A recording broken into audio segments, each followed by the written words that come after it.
HS community, स्वागत है आप सबका आपके अपने चैनल हंग्री स्पिरिट्स में। हंग्री स्पिरिट्स देख रहे सारे दर्शकों का मैं अंजू शर्मा दिल से स्वागत करती हूँ। तो आज का एपिसोड ओके ओके था, मगर एक सस्पेंस खुला कि अनुपमा फोन किसको करती है। तो ये सस्पेंस खुल गया, मजा आया। अब देखते हैं आगे क्या होता है। बट आपके रिव्यू सुनना बहुत ही बढ़िया जो है काम है, जो मुझे अच्छा लगता है। और बढ़िया बढ़िया रिव्यूज आप भेजते हैं, काफी सारी ऐसी बातें हैं जो आप लोग निकालते हैं एपिसोड में से। तो करते हैं आपके रिव्यूज पे चर्चा। पहले वही निवेदन, जिन्होंने अभी तक चैनल को सब्सक्राइब नहीं किया है कर लीजिए, साथ में दोस्तों बेल आइकन दबाइएगा ताकि आपको हमारे वीडियोस के नोटिफिकेशन मिलते रहें। सुनते हैं पहला रिव्यू। हेलो एचएस मेंबर्स, मैं अंजू मिस्त्री।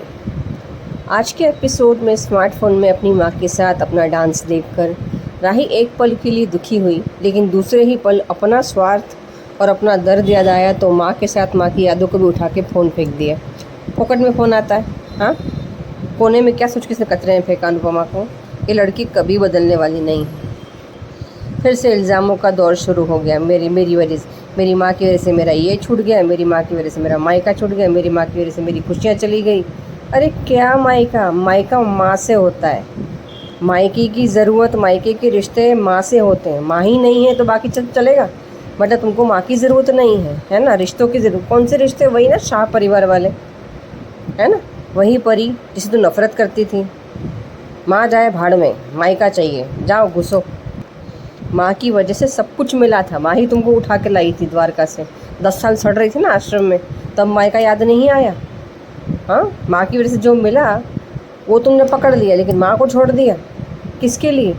स्वार्थ के लिए, अपनी खुशी के लिए, अपनी फैसिलिटी के लिए। जिसको अपनी माँ का रिश्ता संभालना नहीं आता ना, उसे दूसरे रिश्ते संभालने का दावा भी नहीं ठोकना चाहिए। तोशु का एक और रूप हमने देखा। अभी वो कोठारियों के दम पर अपना घर चला रहा है, यानी अपनी बेटी की शादी करने का हर्जाना ले रहा है या वसूल कर रहा है। मैं आगे तो आप पे छोड़ती हूँ, पता नहीं क्या, लेकिन ऐसा बाप तो मैंने ज़िंदगी में पहली बार देखा, जो दामाद से पैसे लेकर अपना खर्चा चला रहा है। ईशानी और राजा की शादी क्यों नहीं हुई, पाखी क्या नहीं कर पाई, और परी और राजा की सेटिंग कैसे हुई, ये आंखों देखा हाल हमने आज सुन लिया। अच्छा लगा, कहते ना राम मिलाए जोड़ी, अच्छा था। पर ये लोग इल्ज़ाम लगाने से, जलने से, एक दूसरे का गला पकड़ने से पहले अपनी गिरेबान में झांक के नहीं देखते। और सॉरी, गिरेबान होगा तो झांक के देखेंगे ना, है ही नहीं। लेकिन राजा का ये कहना कि मेरी बीवी जैसी भी है मुझे पसंद है, अच्छा था। लेकिन पाखी ने ईशानी को शादी क्यों नहीं करने दी, ये समझ में आ गया कि वसुंधरा ने बोला होगा कि सब कुछ छोड़ के जाना पड़ेगा ईशानी के लिए, और सब कुछ छोड़ के वो चला गया।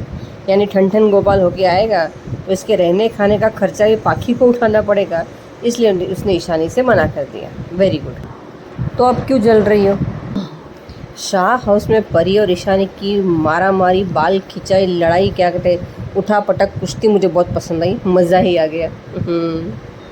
लेकिन एक बात जो परी ने कही कि इस तरह मेरे पति का अपमान इस घर में होगा तो मैं भी नहीं आऊँगी, ये बात अनुपमा से एक कदम आगे थी। अनुज का अपमान शाह परिवार में बार बार होता था, लेकिन अनुपमा ने आज तक ये कदम कभी नहीं उठाया भी तो चंद घंटों के लिए, चंद दिनों के लिए। फिर अनुज भी बदल जाता था, फिर हालात ऐसे बिगड़ते थे, फिर अनुपमा ही मान जाती थी और फिर सब कुछ सेटल हो ही जाता था। लेकिन इस तरह का अल्टीमेटम अनुपमा ने नहीं दिया था, जो परी ने दिया, वो अच्छा लगा। एक फ़ोन उसने राही को किया और दूसरा फ़ोन बापूजी को। जैसे कि अंजू जी ने कल कहा था कि बापूजी को 98% फ़ोन करने के चांसेस हैं, और बापूजी ने झूठ बोला कि तेरे बगैर दोनों परिवार यहाँ बहुत खुश हैं, मतलब तू वापस मत आ। बापूजी शायद जानते हैं कि आई तो भी पिसने ही वाली है, इसलिए जहाँ है वहाँ खुश रहे। मैं तो बोलूँ अच्छा है, जब तक अनुपमा आबाद नहीं हो जाए बापूजी को बोलना ही नहीं चाहिए, वरना ये पगलैट नंगे पैर फिर दौड़ी जाएगी अहमदाबाद और जाके दूसरों के घर के बर्तन धो के भी घर का खर्चा चलाएगी। ये इतनी महान है, बेवकूफ़। अनुपमा ने क्या बोला कि पहले बेटी अनुपमा से दूर हो गई, अब माँ बेटी से दूर हो गई। गलत। बेटी को माँ के साथ पहले से रहना ही नहीं था, इसलिए वो दूर हो गई थी, और माँ अपनी बेटी से कभी दूर होना नहीं चाहती थी, फिर भी बेटी ने दूर कर दिया। तो बात तो एक ही है ना, चली तो राही की, जो उसको चाहिए था उसको मिल गया। कोठारी हाउस में गौतम और अनिल की बहस, और लेकिन मिता और गौतम की बातें एक जैसी लगी, वसुंधरा की साठ-गांठ वाली कि अपना फ़ायदा जिसमें है तो मुंह बंद करके बैठो, वरना कुछ मत करो। अपने फ़ायदे की सोचो, रिश्ते का नुकसान हो तो चलेगा, बिजनेस का नुकसान नहीं होना चाहिए। अच्छी बात। मीता के मुंह से अनुपमा का नाम सुन के, इल्ज़ाम सुन के फिर राही एक कदम अनुपमा से और दूर चली गई। आज का सबसे अच्छा सीन मुझे वो लगा जब अनुपमा को खुश करने के लिए उसकी रूममेट्स ने अनुपमा के लिए जूते और बैग ला के दी। पहली बार किसी ने अनुज के अलावा अनुपमा को गिफ्ट दिया, अनुपमा की ज़रूरत के बारे में सोचा। ऐसे रिश्तेदार कहाँ मिलते हैं, ये बिना रिश्तों का रिश्ता है। हाँ, लेकिन चप्पल की स्टाइल वो सीनियर सिटीजन वाली थी। ये तो मुंबई कर में एक रिश्ता बहुत कॉमन है, जो अपना नहीं है लेकिन अपना सा है, जैसे लोकल ट्रेन में होता है। लोग आमने सामने बैठते हैं, एक दूसरे को पहचानते नहीं हैं, लेकिन 4 बातें करके अपने अपने रास्ते निकल जाते हैं। अच्छे से मिलते हैं, अच्छे से मदद करते हैं, और क्या चाहिए। अनुपमा ने कान्हा जी से कहा कि मेरे हाथ में या तो दुख की रेखा खींचो या सुख की। मैं कहूँ कि ना सुख की खींचे ना दुख की, जिंदा दिली की रेखा खींचे, जो बिना रिश्तों के जीना सीख जाए। कल राही मिलने आने वाली है, मिलेगी। अनुपमा को उम्मीद होगी, लेकिन मैं ये कहूँ, अनुपमा की बची कुची उम्मीद और बेइज्जती का बचा कुचा कोटा पूरा करने आ रही है। ये अनुपमा की उम्मीदों पर आखिरी वार होगा। उसके बाद अनुपमा ऐसी पत्थर दिल हो जाएगी ना कि बिना रिश्तों की परवाह के जीना सीख जाएगी, और बहुत ज़रूरी है ना। मतलब क्या क्या नहीं बोलेगी वो, यही सुनना है। अगर अनुज वापस आता है और अगर अनुज ने राही के लिए अनुपमा को एक भी ताना मारा ना, तो मैं अनुज से इतनी नफरत करूँगी जितनी मैंने वनराज से भी नहीं की। अगर उसने अपनी बेटी का साइड लिया ना, तो मेरे से बुरा कोई नहीं होगा। राही को चिंता उसकी माँ की नहीं है, अपनी है, अपनी परवाह है ना, कि मेरे लिए क्या भला है, मुझे वो करना है, बाकी सब तेल लेने गया। चलो अभी कल मिलते हैं, बाय बाय। बहुत ही बढ़िया रिव्यू अंजू मिस्त्री आपका। और तोशु के बारे में जो आपने कहा है, इस नए रूप के बारे में, बहुत सही है। काफी सारे पॉइंट्स आपने अपने रिव्यू में सामने रखे हैं, जैसे कि राही वाला पॉइंट, कि हर बार राही का ही चला है, राही का ही डिसीजन हुआ है कि माँ पास रहे या राही दूर रहे, जो भी हो, मगर बात राही की है, क्योंकि अनुपमा तो कभी भी राही से दूर होना नहीं चाहती, आज भी नहीं। तो बढ़िया है आपका रिव्यू, बहुत ही बारीकी से आपने एपिसोड को डिस्क्राइब किया है। तो thank you so much Anju मिस्त्री, आगे बढ़ते हैं। नमस्ते अंजू जी, नवीन जी। मैं सुचि रवि अनुपमा के लिए आपने सही कहा था। अनु बापू जी कॉल करे थे, आप अनुपमा की तरफ से सोच रहे थे। मैं आम जनता की तरह मैं सोच रही थी कि ये शायद वो किसी से बात नहीं करना चाहती, और बापू जी ने उन्हें साथ भी नहीं दिया था। बाद में साथ देने से क्या फ़ायदा, वो कभी भी खाना जी नहीं बन पाए। मुझे एक सवाल है, पहले मैं ईशानी की वो कर, अभी ईशानी को क्या इतना ईर्ष्या होना चाहिए? उसने तो आम वक्त में उन्होंने एक इंसान की कदर नहीं की, एक प्यार करने वाले से कदर नहीं किया था। फिर किस हक से इतना गुस्सा होने के क्या कर रही है? किस किस हक से वो गुस्सा कर रही है, और किस हक से वो ईर्ष्या हो रही है? बहुत ज़्यादा गलती कर रही है। और दूसरी बात, परी सही कहा, जो पति का इज्जत नहीं है तो वहां पर क्या करना, सही बात है। और उसने समझाया, क्योंकि परी का रिश्तों की समझ है, कदर है, और बहुत ही अच्छी इंसान है। कहते हैं ना, जो माँ का कदर नहीं कर पाते वो किसी और का क्या कदर कर पाते। और इसने सच में राजा हीरा है और सो परी है। चाहे कुछ भी हो जाए, उन दोनों का रिश्ता कभी नहीं टूटेगा। और क्यों किसी और अनुमा का कभी भी उसने निरादर नहीं किया, हमेशा कदर किया। उनका वो आशीर्वाद हमेशा पुण्य में बन जाता है, इसलिए हीरा जैसे राजा मिला। और तीसरी बात, मुझे गौतम को क्यों बर्दाश्त करना है, मुझे समझ में नहीं आता। मैं समझती हूँ बिजनेस खड़ा करना इतना आसान नहीं होता, पर ये घटिया आदमी बार बार घिनौने शब्द बोल रही है। और मीता, सीरियसली, फिर से अनुपमा, रियली? आर्यन खुद के वजह से चला गया था, खुद के जिंदगी का तबाह किया था। अभी कुछ दिन में पता चलेगा। और राही, और प्यार के गुस्से में हमेशा बीच में ही खड़ी रहती। जो ये सब गुजर रही है ना, वो वो खुद की कर्मा की वजह से। जो माँ के साथ गलत होती है, जो माँ का कदर नहीं होता ना, तो फिर कान्हा जी उसे कदर नहीं देते और ना ही कदर करते। खुद की इंसल्ट तो बर्दाश्त कर लेंगे और तौहीन बर्दाश्त कर सकते हैं, लेकिन माँ का नहीं। इसलिए ये सब हो रहा है। अभी जो भी पुण्य कर रहा है, कि जितना अच्छा किया था अनुपमा के साथ, मान के साथ, उसके हिसाब से मिल रहा है। और पिता को यहाँ पे मिल रहा है, परा को। और मैजिकल हो जाए, मैजिकल ये है कि कान्हा जी तुझे अपनी माँ से मिला रहे हैं। यही वो सबसे बड़ा मैजिकल होती है। और मैं एक तो पूछती हूँ, ये लोग क्यों नहीं गौतम को साथ दे रहे? सिर्फ पैसे की वजह से क्यों? कितना देर करेंगे इकट्ठे आदमी से? कब ये छुटकारा पाएंगे अपनी बेटी उससे? पर अब अपनी बेटी का साथ दे सकती है ना। जब राही का साथ दे सकता है, तो क्यों नहीं प्रार्थना के लिए? Throw him out. कैसे भी, क्या क्या करेगा वो? थोड़ा सा नुकसान आपको झेलने पड़ेंगे, फिर से करा कर सकते हैं, मिलजुल के एकजुट के हो सकते, जुट होके आप कर सकते हैं और फिर से बिजनेस खड़ा कर सकते हैं। मेहनत लगेंगे, वक्त लगेंगे। जो इंसान एक दूसरे इंसान कदर नहीं करता, जो माँ का नहीं कदर होता, तो कान्हा जी कभी भी उसे माफ नहीं करते। रिश्तों की कदर होना चाहिए। आजकल के बच्चे रिश्तों की कदर नहीं है। माँ की ज्यादा से ज्यादा बच्चे, माँ की कदर नहीं होती। देखते हैं अभी कितने होंगे। पर अनु बहुत डरी हुई है। अनु की अच्छी कर्म की वजह से ये दोनों इतने स्टैंड लेते हैं। उसकी कदर है।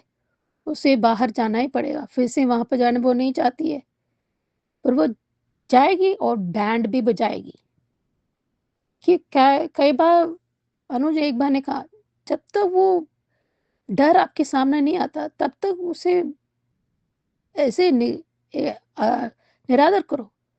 जब तक कुछ सामने नहीं आता, जब सामने आता है उसे फेस करो, उसे सामना करो। बस इतना ही कहना था। बिल्कुल सही सवाल आपका सुची जी, ये मेरे दिमाग में भी आया था और लाइव में भी मैंने डिस्कस किया कि आखिर गौतम का क्या सीन है, समझ में ही नहीं आया। पार्टनर है, हिस्सा है उसका उसमें कोठारी मेंशन में, अगर हिस्सा है तो क्यों वो सारे मेंशन को हथियाना चाहता है? क्या है, अगर उसके पास सारी पावर है, वही बिजनेस चला रहा है, तो फिर तो सब कुछ हो ही गया, फिर क्या चाहिए गौतम को? तो समझ में नहीं आया। तो गौतम को पता नहीं क्यों सर आंखों पे रख रहे हैं। ये तो अब सस्पेंस ही मुझे लग रहा है, आगे जाके खोलेंगे, क्योंकि कोई लॉजिक नजर नहीं आ रहा। बढ़िया रिव्यू आपका Suchi ji, thank you so much. आगे बढ़ते हैं। Hello Anju ji, Naveen sir and all my friends. मैं ख्याति आज का एपिसोड देखा, सच में आज तो शॉक ही हो गए कि उसने राही को फ़ोन किया। वो बोलती नहीं, और यहाँ पे भी राही के मोबाइल में भी उसकी मम्मी और उसका जो डांस दिखाया, और फ़ोन जब लगा और उसने उठाया, तब दोनों के दिल की धड़कनें बातें कर रही थी। और अनु इसलिए राही से इतना प्यार करती है क्योंकि वो अनुज की निशानी है। वो लाख बदतमीजी करे, कुछ भी करे, लेकिन अनु उससे प्यार करना नहीं छोड़ती है। ये है हमारी अनुपमा। फिर भी आज मुझे अनु अच्छी नहीं लगी। जिस लड़की ने अपने ससुराल वालों के सामने अपनी माँ का इतना तिरस्कार किया, उसी के लिए मरी जा रही है। आज भी अनु को गाली देना नहीं भूली राही।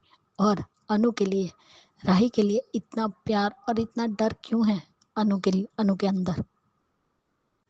ये लड़की जब से आई है तब से अनु का जीना हराम करके रखा है।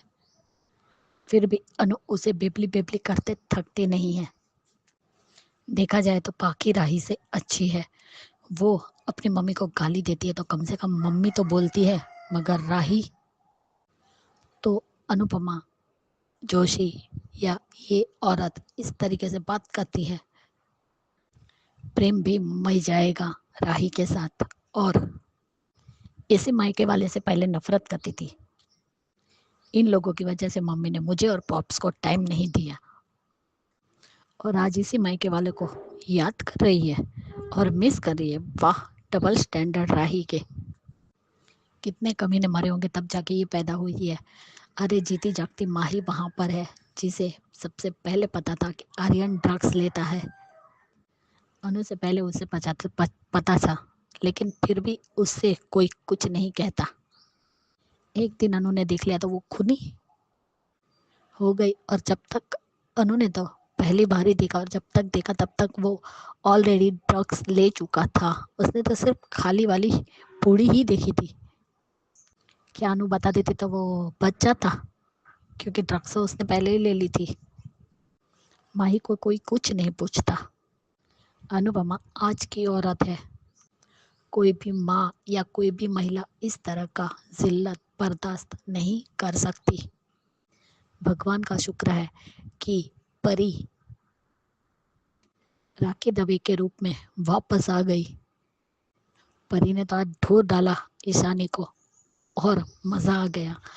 खुद की गलती ईशानी को दिखती नहीं है। प्यार के सपने दिखाए और शादी के लिए उसने सारी तैयारी भी कर ली और खुद मैडम गई ही नहीं और आज उसे कहती है एक लूजर और एक ढोल। ये जोड़ी है, फिर भी अच्छी जोड़ी है क्योंकि राजा एक नेक दिल का लड़का है, साफ दिल वाला है। और छी तोशु, तुम्हें तो शर्म से डूब मरना चाहिए। अपने दामाद से पैसे ले रहे हो, कह रहे हो कि मैं नौकरी पे जाता हूँ। छी, तुम्हारी जिंदगी पे गंदा दाग हो तुम, कहीं जाके डूब मरो। जिस दिन परी को पता चलेगा उस दिन तोशु की खैर नहीं। आज तो बाकी कभी मुंह तोड़ जवाब दे कि आप भी कुछ नहीं बोल सकती क्योंकि आप मेरी सास के साथ जॉब करती है। अच्छा हाँ, बिजनेस करती है, इसलिए आप तो बोल भी नहीं सकती। मजा आ गया वो सीन देख के। तो आज तो परी फायर लग रही थी। अब लग रहा है ये सा हाउस है ही नहीं, बिग बॉस का घर है जहाँ झगड़े होते रहते हैं। दोस्तों, तुम्हें कहीं जॉब नहीं मिल सकती, तुम्हें सिर्फ एक ही जॉब मिल सकती, भीख मांगने की। कहीं कोठारी के घर ये बात मालूम हो गई तो सोचो कि तुम्हारी बेटी को कितना सुनना पड़ेगा। तो भी अभी तक नहीं सुधरा, भिखारी का भिखारा ही रहा। जी, राही को अपनी मम्मी का साथ देना चाहिए था तो वो अपनी माँ से नफरत करती है। आज भी कहा कि आपने मेरे घर में आग लगा दी। कौन सी आग, कैसी आग?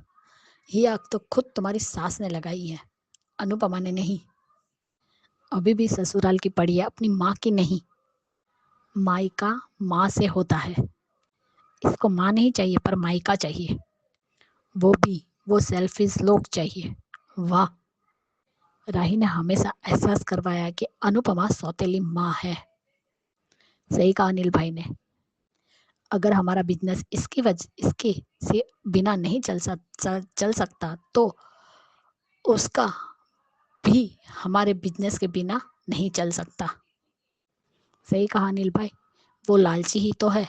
बीवी उसकी दूसरों के घर पे रह रही है और वो खुद ससुराल में पड़ा है। सही कहा, अपने घर जाकर भी तो अपनी बीवी की राह देख सकते, इंतजार कर सकते, लेकिन क्यों भाई, क्यों करेगा वो?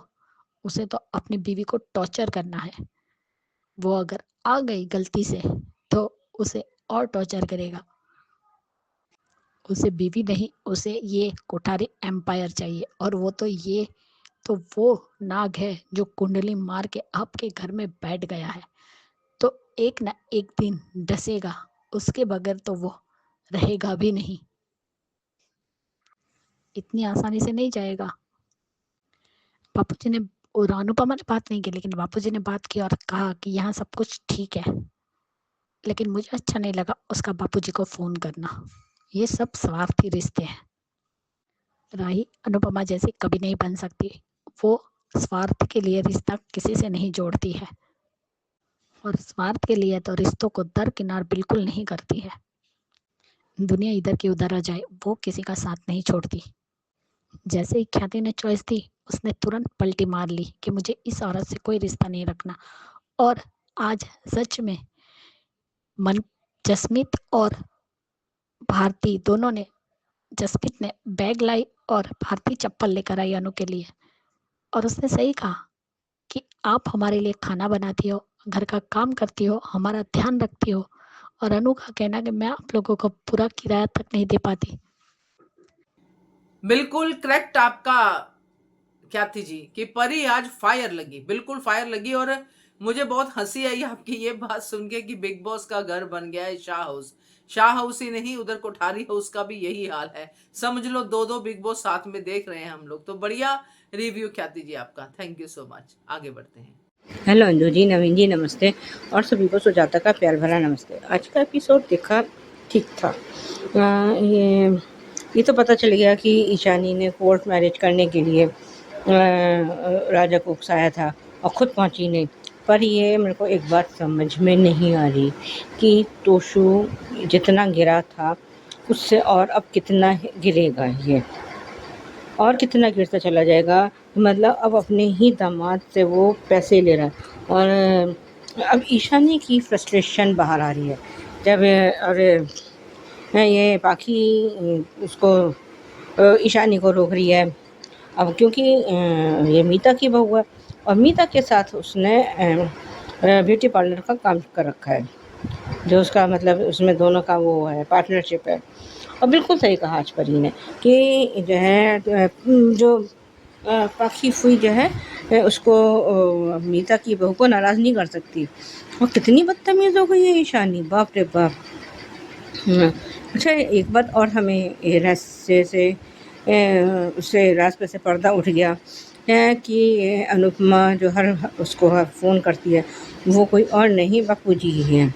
और ये उससे पहले उसने राही को भी फ़ोन किया है, लेकिन ये राही की सुई तो हमेशा एक ही चीज़ पे अटकी है और हमेशा आगे भी उसी चीज़ पे अटकी रहेगी कि मेरी माँ की वजह से मेरा वो ऐसे घर बर्बाद हो गया।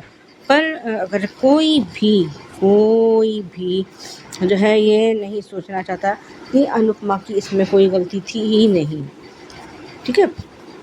और आज ये जो अनिल ने गौतम को जवाब दिया है वो बिल्कुल सही था। जब उसने कहा कि प्रार्थना शास के साथ रह रही है और अंश का इसके साथ चक्कर है और वो है, तो उसने ये भी अनिल ने जब ये कहा है अगर आप इतने ही अच्छे होते तो अपना घर परिवार छोड़कर कभी भी नहीं जाती। और वो जो है घर के छोड़ के गई है तो इसका मतलब आपने कुछ ना कुछ तो ऐसा किया ही होगा। और जिस तरह से आज अनिल ने इसकी गौतम की बोलती बंद की है ना, तो वो मज़ेदार था। लेकिन अरे जो है अनिल ने और जो कहा वो सही था कि अगर हमने इसको जैसे मीता ने कहा कि इनके पैसे लगे हैं तो हम कुछ कहीं के नहीं रहेंगे, तो अनिल का कहना बिल्कुल सही था क्योंकि ये हमारे बगैर भी कुछ नहीं है, तभी यहाँ पे अपने लालच में यहाँ पड़ा हुआ है, बिल्कुल सही। और ये अनुपमा उसको फ़ोन कर रही है लेकिन बोली कुछ नहीं है। और बापूजी से बात हुई है और ये वो कुछ अब शक तो हुआ है कि वो पता नहीं हर वक्त हर हफ्ते किसी टाइम पर ये क्यों रॉन्ग नंबर क्यों आता है। अब देखते हैं ये इसकी बाल की खल तक ये कब पहुंच पाती है कि ये कोई और नहीं अनुपमा का फ़ोन है। पर बापूजी को अभी ये भी नहीं पता है कि वो है कहाँ, उसने ये नहीं बताया। इधर ये दोनों भारती और जसप्रीत इसके लिए चप्पल और नया बैग लेके आई है। बिल्कुल मतलब बिल्कुल वो तो ऐसे ध्यान रख रही है जैसे एक बेटी अपनी माँ का ध्यान रखती है। और उसके लिए सब करना, लेकिन जो इसकी दोनों बेटियां हैं यानी कि राही, तीनों बल्कि माही तो खैर हम माही को तो मैं फिलहाल उसकी और अनुपमा की बेटी मानती ही नहीं। वो तो क्या हुआ कि बेटी थी, है और हमेशा वही रहेगी। जो कांड या जो काम काव्य ने किया है वो अब माही दोहरा रही है। और उधर ये अपने कमरे में है, कुछ काम कर रही है। तो इसलिए मैं उसके राजा और उसकी परी की लड़ने की आवाज़ आई। और आज तो जिस तरह से राजा ने और परी ने एक दूसरे का साथ दिया है वो बहुत अच्छा था। जब ईशानी ने उसके साथ बस दोनों के साथ बदसलूकी करी है और परी का मुंह तोड़ जवाब देना, मज़ा आया। अब यह है पाखी और ईशानी यही डिज़र्व करते हैं। अब क्योंकि अनुपमा तो है नहीं कि जो सबको इकट्ठा करके चले और सबको समझाए भी, अब ऐसा तो हो नहीं सकता। और ये जसप्रीत ने उसको चप्पल दी है, बैग ला के दी है, वो कह भी रही है कि मैं तो तुम लोगों के लिए कुछ कर भी नहीं पाती कुछ। अब उसने कहा भी है कि कहीं खाना बनाने जाना है, तो उसने एकदम से वो डर गई है फिर वहाँ पे। अब लेकिन ज़िंदगी तो रुकती नहीं ना, ज़िंदगी तो चलने का नाम है। अगर हम एक जगह हाथ पे हाथ रख के बैठ जाए और हम कुछ ना करें तो ऐसा तो पॉसिबल ही नहीं है ना। और ये राही का बर्थडे सेलिब्रेट कर रहे हैं सब लोग, और जल कुकड़ी तो जल भुनकर कोयला हो जा रही है। और जिस तरह से वो देख रही है, वो जब उसने प्रेम ने कहा कि मैं खुद को भूल सकता हूँ लेकिन आज का दिन कभी नहीं भूल सकता। और उस टाइम पे उसके जो लुक्स थे वो ऐसा लग रहा था जैसा अभी इसको जलाकर राख कर देगी राही को। बहुत मतलब ऐसे गंदी दिख रही है ये, घटिया और कमीनी तो ये थी ही माही। अब मतलब जैसे कहना है घिनौनी दिख रही है, बिल्कुल नहीं अच्छी दिखती। और पिकअप में जो दिखाया गया है वो उसकी बर्थडे सेलिब्रेट कर रहे हैं। उसने कुछ गिफ्ट दिया है कि वो मैंने तुम्हारा वहाँ पे एडमिशन करवा दिया है। और वहाँ पे उधर शायद उसी का जिस जगह राही को जाना है उसी जगह उसको खाना बनाने जाना है। तो आगे देखते हैं क्या होता है। आज के लिए भी बस इतना ही, धन्यवाद। सुजाता जी हाँ, मीता और पाखी पार्टनर पार्टनर कह लो, साथ में बिजनेस करती है, जो भी कह लो, मगर जोड़ी कैसे बन गई ये आउट ऑफ जो है रेंज है। क्योंकि मीता तो पाखी को पसंद नहीं करती थी, ईशानी को लेके पाखी को दो बातें सुना देती थी, अपने स्टैंडर्ड की नहीं समझती। तो एक तो पार्टनर हो ही नहीं सकती। पार्टनर मतलब पैसा भी पाखी का लगना चाहिए, मगर पार्लर कौन सा है ये? पार्लर नहीं सर, ज्वेलरी पार्लर है या ब्यूटी पार्लर है? कौन सा पार्लर खोल के बैठी है ये मीता और ये अपना क्या नाम है इसका, पाखी। और पाखी काम कर रही है, मेरे लिए तो ये भी बड़ा सरप्राइजिंग है। तो बढ़िया रिव्यू आपका Sujata ji, thank you so much. आगे बढ़ते हैं। Good morning Naveen sir, good morning to all my lovely friends. Radhika बोल रही हूँ। आज के एपिसोड में जहाँ दिखाया जाता है, यहाँ पता चल जाता है आखिर अनुपमा हर हफ्ते किसको कॉल करती है। वो इंसान बापूजी ही है। वो सिर्फ और सिर्फ ये जानना चाहती है कि दोनों घरों में उनकी अनुपमा की सारी परिवार के लोग ठीक है कि नहीं। यहाँ बापूजी उसे अपने बारे में नहीं पूछते हैं क्योंकि उन्हें अच्छी तरह से पता है कि बिना परिवार के साथ ना रहने के वजह से वो कैसे ठीक हो सकती है। यहाँ पहले वो राही को भी कॉल करती है, पर राही इतनी अक्लमंद नहीं है और इतनी मंदबुद्धि है कि उसे समझ में नहीं आ रहा है कि आखिर अनुपमा का इस पे क्या कसूर था। अगर अनुपमा बता भी देती उसी रात तो क्या हो जाता था। अगर आर्यन की मौत उस दिन होनी होती तो किसी न किसी कारण से हो ही जाती। हाँ, ये बात सही था कि अगर वो इमोशनल ना होते हुए विदाई के वक्त ही ये तमाशा करते हुए बता देती तो उसके ऊपर दोष नहीं होता। पर यहाँ मेकर्स को उसके ऊपर दोष लगाते हुए उसे इन सब रिश्तों से बाहर निकालना चाहते थे। पर कितना भी दूर हो जाए अनुपमा, पर रिश्तों से वो बंध के ही रहेगी अपनी आखिरी सांस तक। क्योंकि अभी भी वो उनके लिए चिंता करती है, उनके लिए परेशान है, और सबसे ज़्यादा वो परेशान राही के लिए है। क्यों ना हो, क्योंकि वो राही से उतना प्यार भी ज़्यादा करती है, क्योंकि अनुज से वो प्यार करती है और अनुज की प्यारी बेटी है राही। और कहीं ना कहीं छोटी को अनुपमा ने इसीलिए पसंद किया था कि वो उसकी परछाई है। वो बात अलग है कि वक्त रहते ही वो बदलती ही चली गई छोटी, जो आगे जाके बहुत ही बदतमीज़ी करने लगी अनुज और अनुपमा पे। ये बात भी नहीं भूलना चाहिए कि इन्होंने ही अपने इच्छा अनुसार छोटी की जिम्मेदारी लिया था, और 5 साल की जब भी वो थी एक्सीडेंट के वक्त, अगर मेकर्स को इन दोनों को अलग करना ही होता, उसकी वजह उन्होंने छोटी को बना डाला। जहाँ अनुज छोटी को समझा सकता था कि मम्मी ने जो कुछ भी उस वक्त किया बिल्कुल सही किया, अगर मैं उस वक्त होता तो मैं भी वही करता। पर यहाँ मेकर्स को अलग करना होता है अनुज अनुपमा को, और उसकी वजह उन्होंने बना डाली छोटी को। जहाँ आगे जाके वो आद्या बन के बहुत ही बदतमीज़ी किया उसने दोनों पेरेंट्स के साथ, जिसके वजह से ही वो आज भुगत रही है।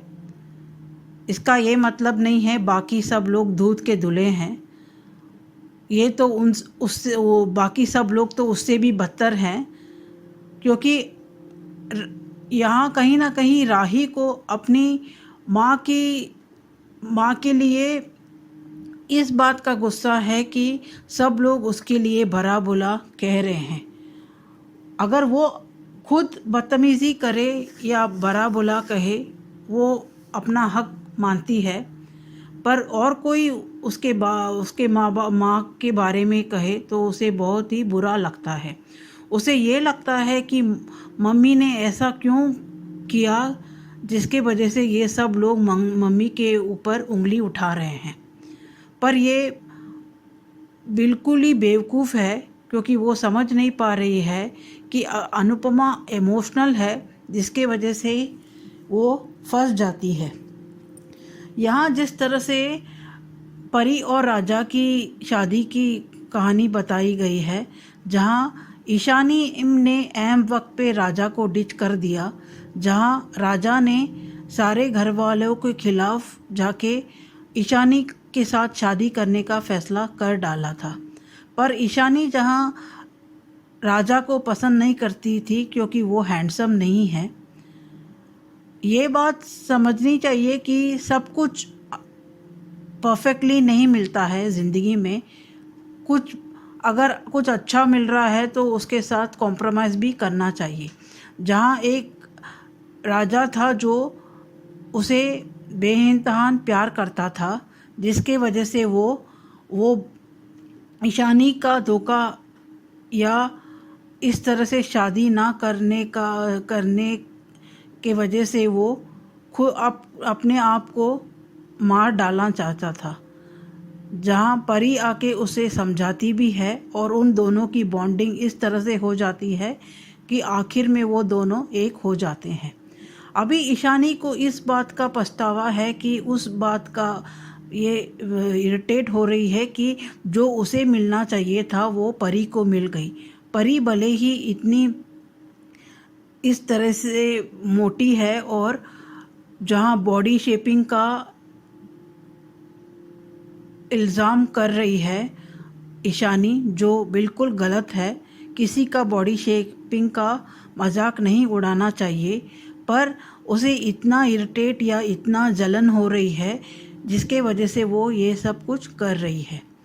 यहाँ आगे जाके दिखाया जाता है कि अनुपमा अपनी राही की बर्थडे का याद रखते हुए उसे केक बनाना चाहती है, और यहाँ भी सब लोग राही के बर्थडे के लिए उसे सरप्राइज़ देते हैं, और सबसे बड़ा सरप्राइज़ परा का होता है कि उसका एक डांस एकेडमी में उसने एडमिशन करवाने की कोशिश किया है, जहां माँ बेटी फिर से मिलेंगे।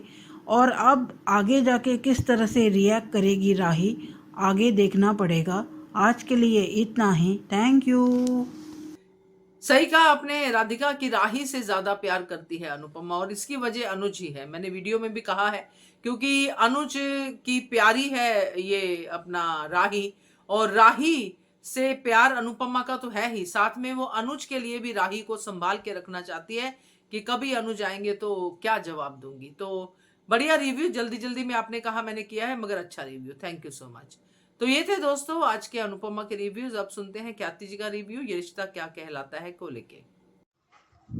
Hello Anjali, Naveen sir and all my friends, मैं ख्याति। आज का एपिसोड देखा। मायरा गीतांजलि के पीछे छुप गई। वो दादी और विद्या दोनों से भाग रही है। तब गीतांजलि भी पूछती कि तुम क्यों छुप रही हो, तुमने कुछ गलत किया है तो नहीं। उससे दुपट्टा वो लेकर आई है गीतांजलि, वो भी पैसे भी नहीं दिए और चुरा कर लेकर आई है। और यहाँ पे अबीरा पूरा स्टॉल ठीक कर रही है। तब वहाँ पे अरमान भी होता है। जब वो साड़ी का स्टैचू के पीछे साड़ी ठीक कर रही थी, तब वो गिरने वाली होती है स्टैचू, तब वो अरमान पकड़ लेता है क्योंकि वो मोबाइल लौटाने आता है। मोबाइल इसको मिलता है, मायरा को। तो अरमान पूछता है ये किसका है, तो पता नहीं। तब वो मोबाइल का कवर निकालता है, वहाँ पे उसे वही साड़ी का कार्ड मिलता है। इसलिए वो वहाँ ढूंढता है, कोई नहीं दिखता, इसलिए वो जहाँ पे ये सारा आयोजन किया हुआ है वहाँ पे दे देता है और अनाउंसमेंट हो जाती है कि ये किसका मोबाइल है, आके ले जाए। तब अबीरा कहती है कि मेरा ही मोबाइल है। फिर वो लेने जाती है। तब दादी बीच में आती है और कहती है कि चलो, यहाँ एक गेम खेला जा रहा है, सबको अपने अपने पार्टनर को ढूंढना है। यहाँ पे गीतांजलि भी पार्टिसिपेंट करती है क्योंकि मायरा फोर्स करती है और अपने पापा को कहती है कि आप मायरा को, गीतांजलि को ढूंढो। और यहाँ पे अबीरा को दादी लेकर आती है ज़बरदस्ती और अंशुमन को भी बहाना बनाकर भेज देती है, लेकिन दादी गलत कर रही है, जबकि उन्हें पता है कि अबीरा के दिल में सिर्फ और सिर्फ अरमान है। जिस दिन अबीरा को पता चलेगा ना दादी साहब, तो वो हर्ट होगी। अब भी ऐसी चीज़ क्यों कर रही है, विद्या ने भी आपको समझाया लेकिन आप समझते ही नहीं है। और आज विद्या ने फिर से अरमान को देखा, लेकिन ठीक से चश्मा नहीं होने की वजह से वो कंफ्यूज है कि सच में मैंने देखा भी है या नहीं। लेकिन वो अरमान ही था, विद्या। और वो कह भी देती है आज तो अबीरा के सामने कि अगर अरमान आ गया तो मैं कैसे पहचानूंगी, उसे तो लगेगा कि मेरी माँ ने मुझे इग्नोर कर दिया, जबकि ऐसा कुछ भी नहीं था। लेकिन आज फिर से विद्या ने अरमान की याद दिला दी अबीरा को। और वो कहते हैं ना, प्यार के दोनों के दिल में है। तो यहाँ पे भी गीता, और जब अबीरा तैयारी कर रहे थे तब उसके पास सेफ्टी पिन नहीं थी, वो सबसे मांगी उसने, लेकिन किसी के पास नहीं थी। लेकिन अबीरा ने अपनी सेफ्टी पिन उसे दे दी। ये दोनों की थोड़ी सी मुलाकात झलक थी। और बाद में सब डांस कर रहे थे, तब अरमान गीतू के पास बजाय जाने के बजाय वो अबीरा के पास आता है, हाथ भी पकड़ता है, वो चेहरा भी देखता है, लेकिन उससे पहले ही मधुमक्खी वहाँ पर आ जाती है। इसलिए सब लोग भगदड़ में वो चेहरा नहीं देख पाता, लेकिन वो समझ गया कि ये कहीं वो अबीरा तो नहीं थी। और अबीरा को भी लगता है कि अरमान तो नहीं था, मुझे जिसने भी पकड़ा था वो अरमान ही था। लेकिन अभी भी आंख मिचोली की गेम शुरू है। कब तो ना आमने सामने आएंगे वो तो देखेंगे। और जिस तरीके से आज बाप बेटी आइसक्रीम खा रहे थे और अंशुमन जो ग्रीन जूस लेने के लिए आए और उसने जो जूस बताया, उससे बाप बेटी दोनों का ही चेहरा उल्टी जैसा कर रहे थे। और जो एक्स्ट्रा आइसक्रीम मायरा ने मांगी है ना, वही आइसक्रीम वो स्टॉल वाली दादी को देने जाएगी और वहाँ पे आइसक्रीम रखा जाएगी। और उसकी वजह से पूरी साड़ियों में वहाँ पे चींटी आ जाएगी, जिसकी वजह से कोई भी ग्राहक वहाँ नहीं आएगा। और पूरे साड़ियों में चींटी जाने की वजह से एक एक साड़ी अबीरा को साफ करनी पड़ेगी। इसीलिए वो बाद में मायरा को डांटेगी और वो गीतांजलि को बताएगी इसने क्या क्या किया है। इसने 3 बार हमारा नुकसान किया, 3 बार उसने शरारत की है। पहली बार सनफ्लावर लेकर गई, बाद में दुपट्टा चोरी किया, और बाद में उसने आइसक्रीम रख के पूरे स्टॉल में चिटिया घुस गई, जिसकी वजह से हमारी कोई भी खरीदारी नहीं हुई, कोई ग्राहक हमारे स्टॉल पर नहीं आया। और यहाँ पे क्रिस सच में बदतमीज है। अरे क्या गलत कह दिया था तानी को, घर का हेल्दी खाना ही तो कहा था ना, उसे जो खाना है वो बना के दे देती। मीनू चाची को सब शांत करने की कोशिश कर रहे हैं। चलो जैसे जैसे शांत हो गई तो आ गया क्रिश बदतमीजी करने। इतना बदतमीज, ये थप्पड़ तो खाना चाहिए ही। और जब अरमान को ये सब पता चलेगा ना तब आएगा मजा, क्योंकि अरमान ही क्रिश को सीधा कर सकता है। कितना घमंड है। अरे रावण का घमंड नहीं रहा तो तुम्हारा घमंड क्या ही रहेगा। कहते हैं मेरी बापू को नाराज कर दिया, बापू माय फुट। और तानी क्या छोटी बच्ची है जो इस तरीके से बिहेव कर रही है। इसे कहते हैं कि ज़्यादा बिन माँ बाप के बच्चे को भाई ने सर पे चढ़ा दिया, जो चाहिए वो हाथ में दिया, इसीलिए आज उसे किसी बात की कदर नहीं है। और रिश्ते तो देखे ही नहीं तो रिश्तों की कदर क्या ही करेगा वो, क्या ही करेगी वो। अगर रिश्ते होते तो इस तरीके से बिहेव नहीं करती वो। और अब वो इसी फेयरवेल में मेले में आएगा और वहाँ पे विद्या को तो नहीं लेकिन उसकी माँ और मीनू चाची को ही डांटेगा कि आप लोग यहाँ क्यों आई हो। और तब अंशुमन देख लेगा और तब वो कहेगा कि अपने नानी से माफ़ी मांगो। और तब वो खाता है थप्पड़ अंशुमन के हाथ का। और यही वो बात समझाता है कि पैसा हाथ का मैल है। अगर आज तुम इतने पैसे वाले हो तो कल कब दिन पलट जाए पता नहीं चलता, और कब तुम गरीब हो जाओगे वो भी तुम्हें पता नहीं चलेगा, क्योंकि ये तो समय पर का पहिया है। वक्त कब बदल जाए बता नहीं सकते। यही बात समझाता है। लेकिन क्रिश को अक्ल नहीं आएगी, उस पे तो पैसों का घमंड जो चढ़ गया है। आज भी उसने अपने बाप की बेइज्जती करी दी। अब मज़ा आएगा देखने में। आज के लिए इतना ही। और हाँ, अबीरा और मायरा को डांटती इसीलिए उसे बुरा लगेगा और उसके बच्चे की याद आएगी, इसलिए वो रोती है। तब अरमान उसे वो रुमाल देगा जो प्रीकेप दिखाया।